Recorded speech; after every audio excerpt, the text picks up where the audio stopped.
Hello everyone, मैं Amrita Singh. Welcome to back my channel best trading.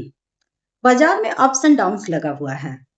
4 हफ्तों का अगर निफ्टी का बेस देखा जाए लगभग बराबर ही है। निफ्टी दो प्राइस से बहुत ज्यादा अट्रैक्ट हो गया है, 23,800 और अपसाइड में 24,200। ये दो प्राइस निफ्टी को बहुत ज्यादा अट्रैक्ट कर रहा है। हालांकि 24,200 के ऊपर 3 दिन कामकाज किया है, लेकिन अब तक वो फॉल्स ब्रेकआउट ही दिख रहा है। कहीं ना कहीं निवेशक और ट्रेडर ये भूल गए हैं कि भारतीय बाजार ऊपर जा भी सकता है। एक टाइम था सारी दुनिया की बाजार नीचे चल रही थी और भारत का बाजार ऊपर चल रहा था। आज एग्जैक्टली उल्टा हो गया है।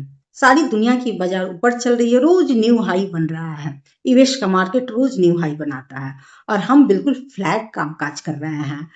डाउन साइड भी नहीं जा रहा है, लेकिन बिल्कुल फ्लैट है। तो यही दो प्राइस है जो कि बिल्कुल एक महीने से बैठ गया है दिमाग में, 23,800, 24,200। हालांकि पैटर्न धीरे धीरे कोशिश कर रहा है ऊपर जाने के लिए, और बट बहुत स्लो मोमेंटम है। बायर और सेलर ये दोनों बहुत ज्यादा फाइट कर रहे हैं। ऊपर अगर बाजार निकल भी रहा है 24,500 की तरफ, तो सेलर वापस से तुरंत नीचे दबाव बना रहे हैं। और आपने देखा ही कि 2 दिन पहले 24,500 को ब्रेक करने के बाद, क्लोज करने के बाद वापस हम नेक्स्ट डे 23,800 की तरफ आए, लेकिन फिर वहां से घूमकर 24,200 की तरफ गए हैं। तो यहाँ पे कहीं ना कहीं धीरे धीरे अप का मूड बाजार बना रहा है। ये देखना है कि 4 हफ्तों का लो ब्रेक नहीं होना चाहिए। हालांकि एग्जैक्टली 4 हफ्तों के लो के नीचे एक अच्छा खासा गैप छोड़कर बाजार ऊपर निकल गया, जो कि 23,600 के पास का गैप है। वो 23,800 से लेकर 23,600 का। लेकिन अब आगे देखना है कि आने वाले हफ्ते में करेगा क्या बाजार। जुलाई का महीना हालांकि अब तक ठीक ठाक ही देखा जा रहा है, और रिजल्ट भी आप देखें तो टीसीएस ने पॉजिटिव रिजल्ट दिए हैं। अब 1 से 2 दिनों में एचडीएफसी के भी रिजल्ट आने वाले। धीरे अगले हफ्ते इंपॉर्टेंट हफ्ता होगा, क्योंकि कई सारे बैंक अपने रिजल्ट घोषित करेंगे।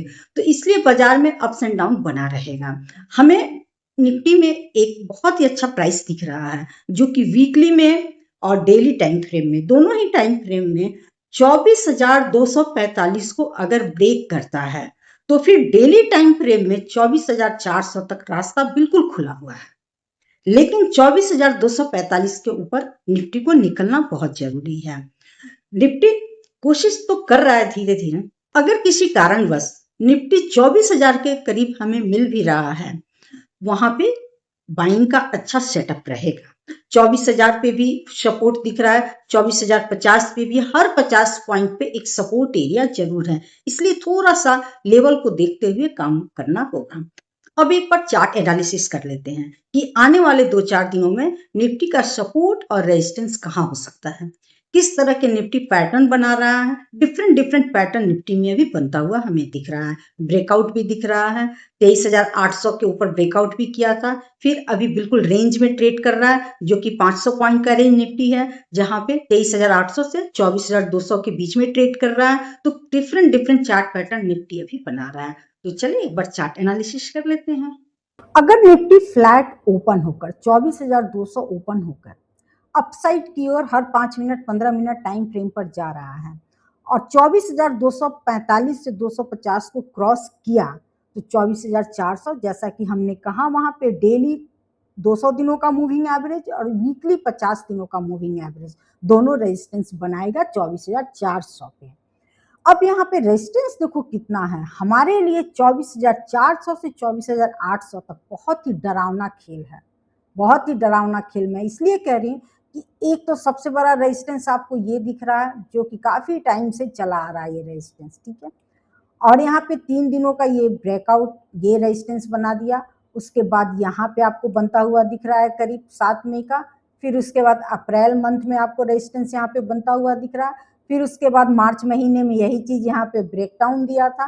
तो इसलिए 24,400 अगर निफ्टी जा रहा है और वहां पे कोई भी निगेटिव कैंडल बनता है, तो वापस से हमें सेल करने का मौका मिल सकता है। फ्लैट ओपन हो रहे हैं और 5 मिनट के टाइम फ्रेम पर अगर पॉजिटिव कैंडल बन रहा है तो 5 मिनट के कैंडल के स्टॉप लॉस के साथ ऊपर जाएंगे, छोटा स्टॉप लॉस रखना है। अगर हम 5 मिनट 15 मिनट में एक बड़ी कैंडल बना दिए तो वहां पे हमें थोड़ा सा सतर्क रहना, स्टॉप लॉस छोटा चाहिए। वही चीज यहाँ पे है कि 24,245 तक, ये 50 पॉइंट हमें थोड़ा सोच समझ के काम करना पड़ेगा।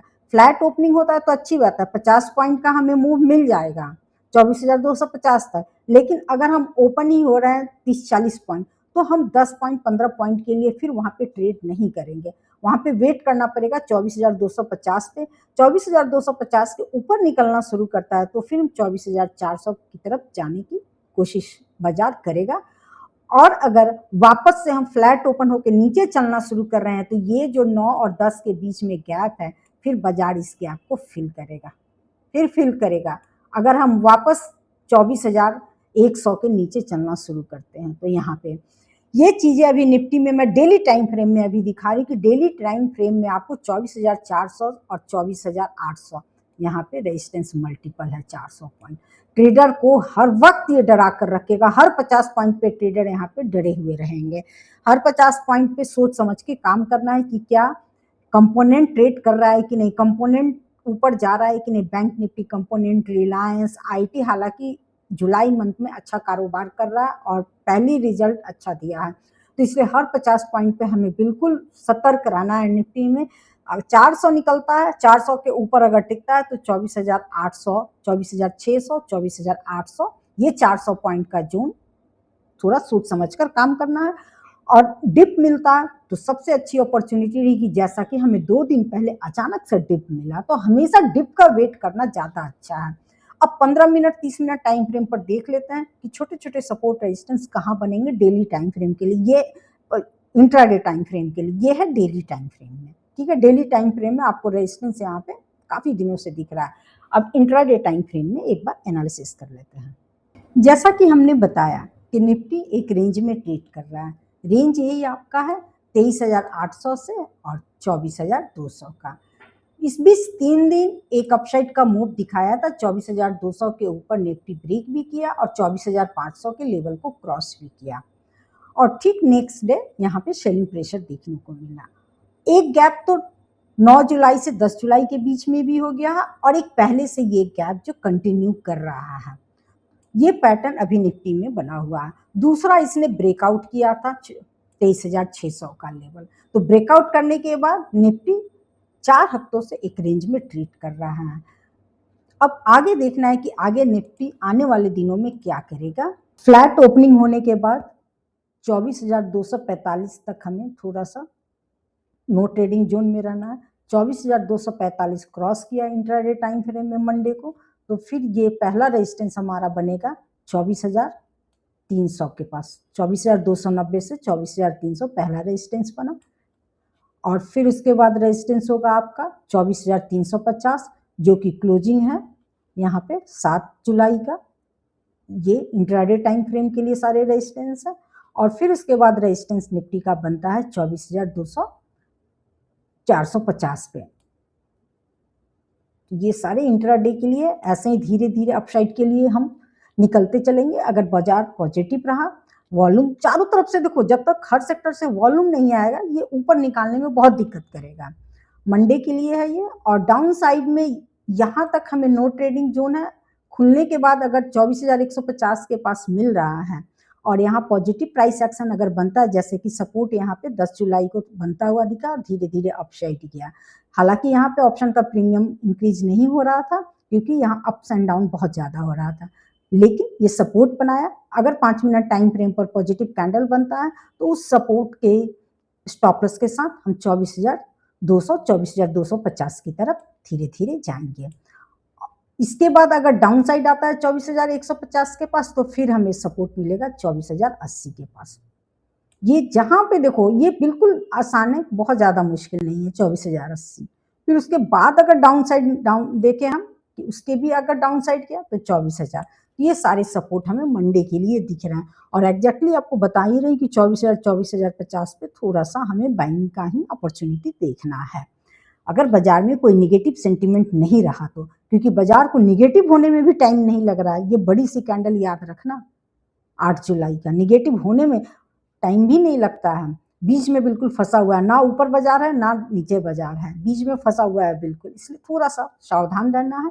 24,245 तक वेट करना है। फ्लैट सीधा साधा है कि अगर फ्लैट ओपन हुआ और धीरे धीरे 24,240 की तरफ 45 की तरफ निकलता है और वहां पे अगर टिकता है थोड़ी देर, कंपोनेंट पॉजिटिव रहता है, हर सेक्टर से कंट्रीब्यूशन मिल रहा है अपसाइड का, तो फिर हम यहाँ पे अपसाइड के लिए ट्रेड जाएंगे। और सबसे बेस्ट है अगर सपोर्ट वापस 24,150 के पास मिलता है तो यहाँ पे थोड़ा अपसाइड जाने का 100 पॉइंट का हमें स्पेस मिल जाएगा। तो ये सारी चीजें हमें मंडे के लिए दिख रही है। मंडे के लिए रेडी रहना है दोनों साइड के लिए, क्योंकि बीच में बिल्कुल मार्केट है, इसलिए दोनों साइड के लिए रेडी रहना है और पूरी कोशिश करना है कि डिप में बाइंग की अपॉर्चुनिटी हमें रखनी है। 24,000, 24,050, 24,100 हर डिप में हमें बाइंग की अपॉर्चुनिटी रखनी है। 5 मिनट 15 मिनट पे अगर प्राइस एक्शन पॉजिटिव बनता है तो हम अपसाइड के लिए ट्रेड करेंगे।